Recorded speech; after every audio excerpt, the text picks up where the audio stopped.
Sí me voy a levantar este día.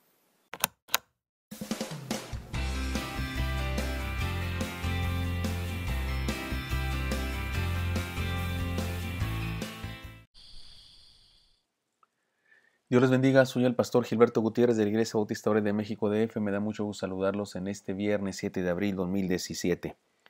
Iniciamos hoy el estudio del Salmo número 51 y esta es la primera parte. La restauración total. Arrepentimiento y plegaria pidiendo purificación al músico principal, Salmo de David, cuando después que se llegó a Betsabé, vino a él Natán el profeta. En esta ocasión el título del Salmo es muy específico. Este es un salmo muy intenso. Se trata de un incidente trascendente en la vida de David que, entre otras cosas, nos revela el carácter pecaminoso de la raza humana. David es un héroe de la fe, pero la Biblia nos revela el lado turbio de su vida. No era perfecto para nada. Este salmo, seguramente David lo compuso, como dice el título, después de la visita de Natán el profeta. Se trata de un profeta silencioso.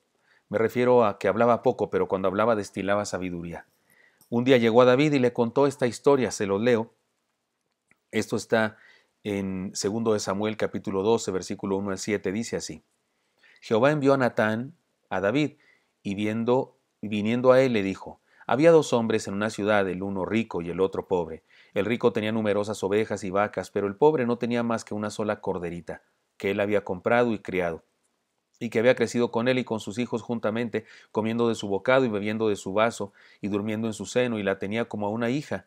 Y vino uno de camino al hombre rico, y éste no quiso tomar de sus ovejas y de sus vacas para guisar para el caminante que había venido a él, sino que tomó la oveja de aquel hombre pobre y la preparó para aquel que había venido a él. Entonces se encendió el furor de David en gran manera contra aquel hombre, y dijo a Natán, vive Jehová, que el que tal hizo es digno de muerte, y debe pagar la cordera con 4 tantos, porque hizo tal cosa y no tuvo misericordia. Entonces dijo Natán a David, tú eres aquel hombre. Así ha dicho Jehová, Dios de Israel. 2 de Samuel 12, 1 al 7. Estaba confrontando a David con su pecado. Déjenme les cuento la historia o el chisme completo. David había adulterado con Betsabé, la esposa de uno de sus mejores soldados, Urías Eteo. Había tratado de tapar su pecado haciendo traer a Urías, el esposo, de la guerra, y le dijo, ve con tu esposa, disfruta con ella, toma vino. Quería que tapar el problema, que pareciera que era hijo, porque quedó embarazada la mujer y quería que pareciera que el hijo era de Urías. Como el truco no le salió, porque ¿saben por qué no le salió? Esa mañana, el otro día en la mañana, cuando David se despierta y abre la puerta de su cámara real, ahí está Urías Eteo, firme. Dice, ¿qué haces aquí? No puedo estar en mi casa disfrutando con mi esposa mientras tú estás en guerra. Qué bárbaro, una cachetada, ¿no? Con guante blanco, era absolutamente fiel. Pero, ¿qué hizo David al respecto? Como no le salió el truco, mandó a Urías Eteo a la guerra de nueva cuenta y le mandó una carta a Joab, el general del ejército, la llevó el mismo Urías, y la carta decía que lo pusiera al frente de batalla. Eso era una sentencia de muerte. De hecho, Joab se dio cuenta y dijo, este hombre trajo en su propia mano su sentencia de muerte. Y finalmente David tomó a Betsabé como otra de sus esposas. Llegó a tener 8. Así que la historia que le contó Natán tenía sentido. De esta experiencia de arrepentimiento, porque finalmente David se arrepiente, confiesa su pecado, y de esta experiencia de arrepentimiento surge este salmo. Y el versículo 10 puede ser el centro de todo el poema. No lo estudiaremos el día de hoy, pero déjenme decirlo de una vez anticipadamente para que entendamos el tema del pasaje. Crea en mí, oh Dios, un corazón limpio, y renueva un espíritu recto dentro de mí. Es el meollo de todo el salmo. Nos habla de la posibilidad de ser restaurados, la posibilidad de ser felices por el perdón de Dios. David se desnuda delante de Dios, reconoce su pecado de una manera profunda y encuentra plena restauración. La confesión es indispensable para experimentar restauración y perdón. Si confesamos nuestros pecados, Él es fiel y justo para perdonar nuestros pecados y limpiarnos de toda maldad. Si decimos que no hemos pecado, le hacemos a Él mentiroso y su palabra no está en nosotros. Así dice 1 de Juan, capítulo 1, versículos 8 y 9.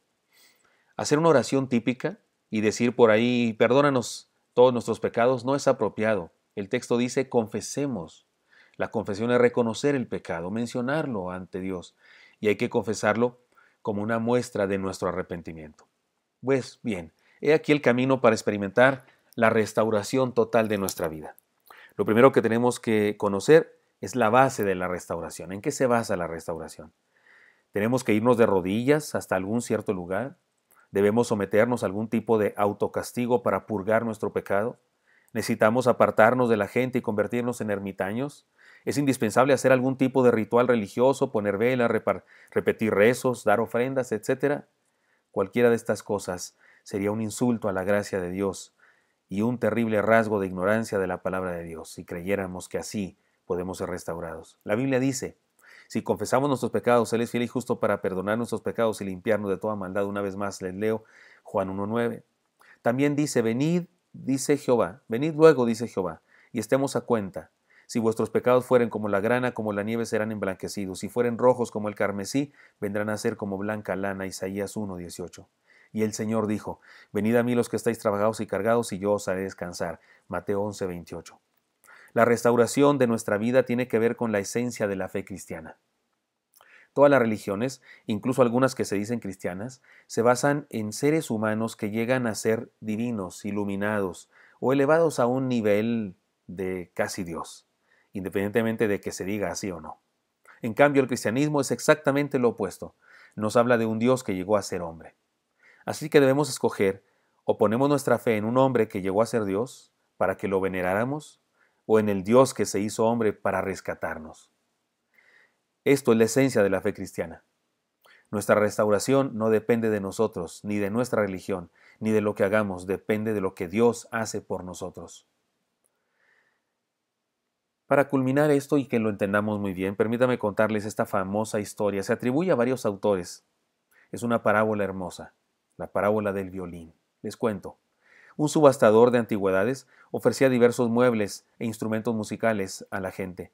Se vendían también pinturas y relojes. Finalmente se ofreció un viejo violín sucio y golpeado. ¿Cuánto ofrecen?, preguntó el subastador, y nadie contestaba nada. Él insistía e insistía, pero no tenía muchas cosas que decir del violín, porque la verdad es que no estaba lindo, estaba golpeado y sucio. Hasta que alguien ofreció por ahí $1. ¿Quién da más?, preguntó, esforzándose por convencerlo sin éxito de comprar aquel viejo y sucio violín. Alguien dijo $2, y tiempo después alguien más dijo $2.50. De pronto un anciano se acercó al subastador y tomó de su mano el viejo violín, lo limpió con su pañuelo, ajustó las cuerdas y, tomando el arco, comenzó a tocar una hermosa melodía que cautivó a la audiencia. Durante minutos la gente disfrutaba de un hermoso concierto de un solo instrumento, aquel viejo violín valorado en $2.50. Cuando terminó, la gente aplaudió y luego comenzó a oírse: $1,000 por el violín, $2,000. Y así fue creciendo su valor. ¿Qué pasó? ¿Cuál fue la diferencia? La respuesta es sencilla. Las manos del maestro. Allí está la diferencia. Las manos del maestro. Amados hermanos y amigos, nuestra restauración no depende de nosotros, depende de las manos del maestro. Todo lo que tenemos que hacer es acudir a Él. Nos limpiará, nos purificará, ajustará nuestras cuerdas.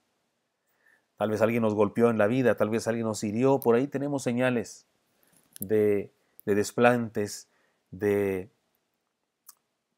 desprecios de personas. Tal vez hemos sido dañados de alguna manera o de muchas maneras. Hemos pecado además, nosotros mismos nos hemos ensuciado, hemos ofendido a Dios, hemos violado sus mandamientos y hemos experimentado las consecuencias. Y tal vez incluso haya quien se sienta destruido. ¿Qué hacer? Vamos a Él. En sus manos podemos ser restaurados. Espero que esto sea útil para usted y me encantaría encontrármelo mañana para seguir estudiando este precioso salmo que tiene muchas más enseñanzas que darnos. Dios le bendiga. Hasta mañana.